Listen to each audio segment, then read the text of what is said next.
Hola amigos apasionados de la física. Hoy hablaremos y analizaremos el movimiento mecánico. Imaginemos un coche que acelera en una autopista. Hay muchas formas de describir el movimiento del vehículo. Por ejemplo, se puede dar la posición del coche, cómo se mueve de un punto a otro y si acelera o frena en su movimiento.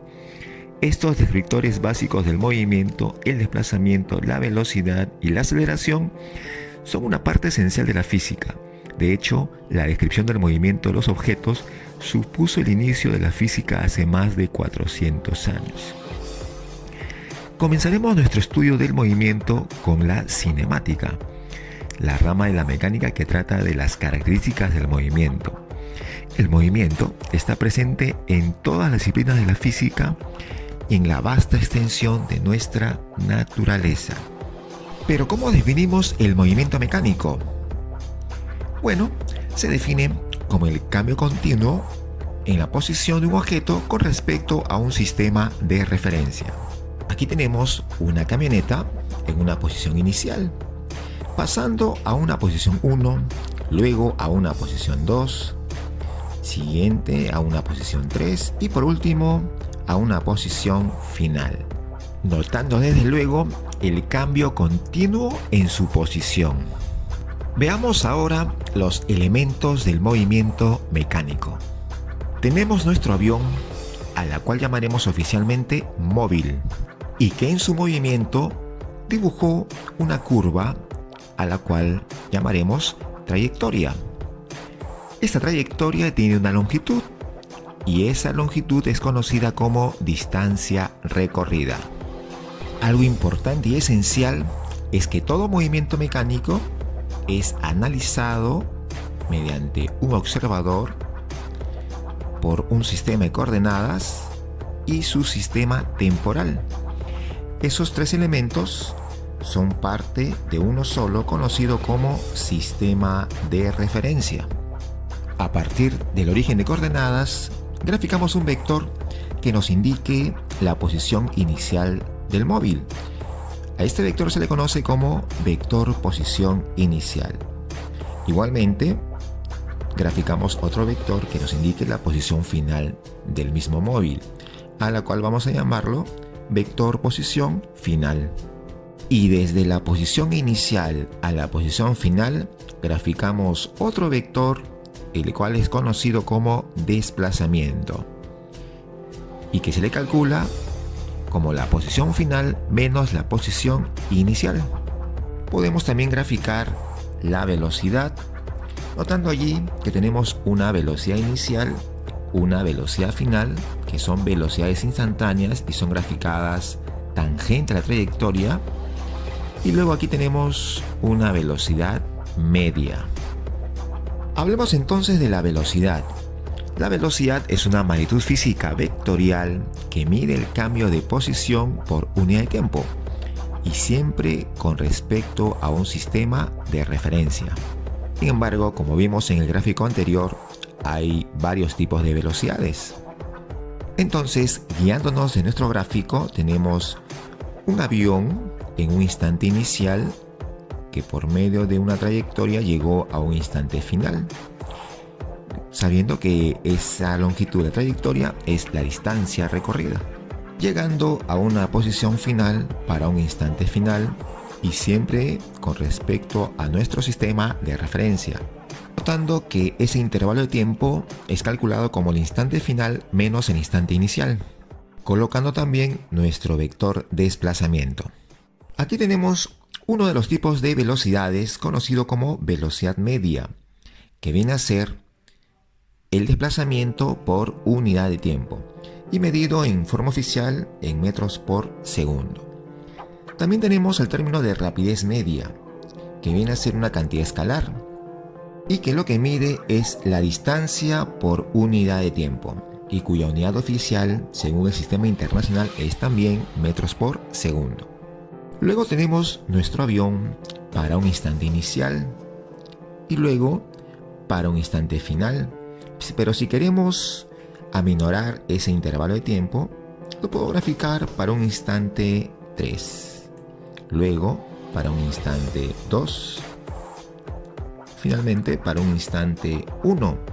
Y así sucesivamente podemos seguir aminorando ese intervalo, llegando a una aproximación del instante inicial, no olvidando nunca nuestro sistema de referencia.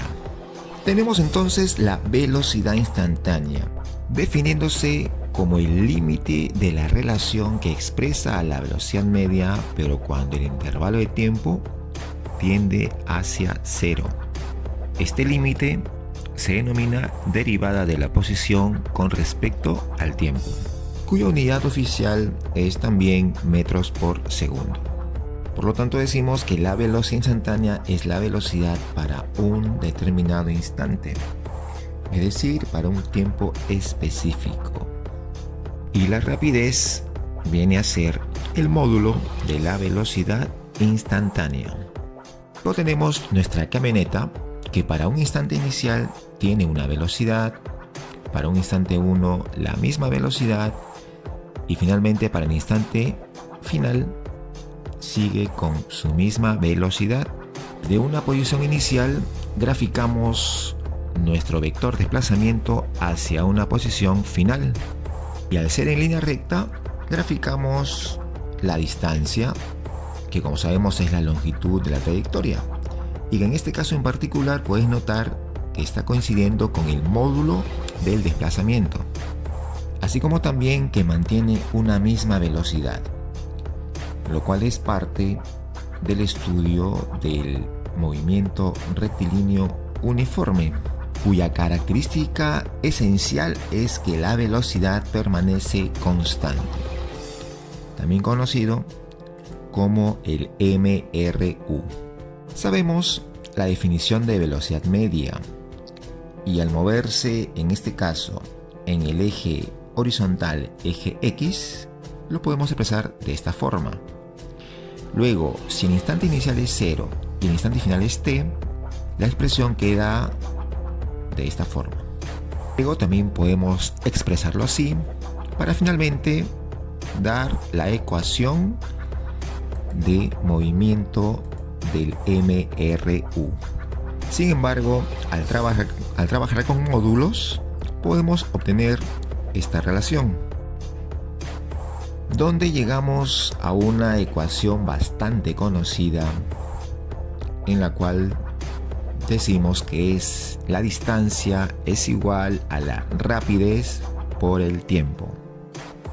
Y como tal vez te debes haber dado cuenta, en el MRU la velocidad media y la velocidad instantánea coinciden, así como también la rapidez media y la rapidez tienen el mismo valor. No olvidando obviamente las conversiones, ¿no? Es decir, 1 km por hora equivale a 5/18 metros por segundo. Y el caso contrario, 1 metro por segundo equivale a 18/5 kilómetros por hora. 1 kilómetro, ya sabemos que es 1000 metros, 1 centímetro, 10 a la menos 2 metros, 1 milímetro, 10 a la menos 3 metros. En el caso de tiempo, 1 minuto son 60 segundos y 1 hora son 3600 segundos. Así como también tenemos nuestras ecuaciones auxiliares, donde aparece el tiempo de encuentro, donde hay dos autos separados una cierta distancia y moviéndose en sentidos contrarios hacia un mismo punto. Entonces, al calcular el tiempo de encuentro, decimos de la siguiente manera: vendría a ser la distancia que entre ambos recorren hasta el encuentro entre la suma de rapideces. Y luego tenemos el tiempo de alcance, que en este caso tenemos dos autos separados también una cierta distancia, moviéndose en una misma dirección, con el auto que está en la parte de atrás de mayor velocidad para poder alcanzar al auto que está en la parte posterior. El tiempo de alcance lo calculamos de la siguiente manera: distancia de separación entre ambos sobre la diferencia de las rapideces. Obviamente colocamos la rapidez del mayor menos la rapidez del menor. Y con esto cerramos los elementos del movimiento mecánico y las características del MRU.